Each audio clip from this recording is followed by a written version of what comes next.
Sebagai bentuk apresiasi dalam menjalankan tugas kepolisian, Polda Sumsel memberikan penghargaan kepada Kesatuan Polda Sumsel yang berprestasi.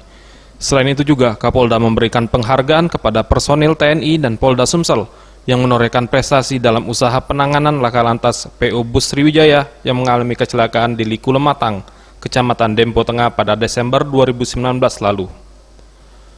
Kapolda Sumsel Irjen Pol Eko Indra Heri mengatakan sangat bangga dan mengapresiasi apa yang telah dikerjakan personil Polda Sumsel. Dan semoga ini menjadi penyemangat personil Polda Sumsel yang lain untuk terus memberikan kinerja yang terbaik untuk mencetak prestasi-prestasi lainnya. Terkait dengan laka lantas PO Bus Sriwijaya, diharapkan kejadian seperti ini tak terulang lagi.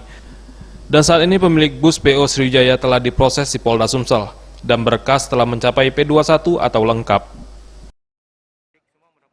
Penghargaan karena ini mungkin baru pertama kali di Indonesia ya kita bisa corporate atau pemilik perusahaan ini bisa kita jerat dengan hukuman.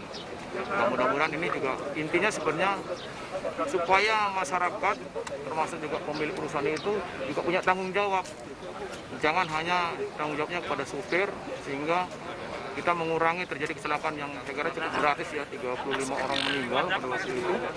Nah, mudah-mudahan dengan diterimanya berkas ini walaupun cukup lama ya, 9 bulan, mudah-mudahan ini jadi pembelajaran untuk kita bersama bahwa kita harus sama-sama menjaga supaya tidak terjadi hal-hal yang seperti itu. Jadi pemilik busnya, supirnya, dan semuanya yang terlibat itu harus sama-sama bertanggung jawab.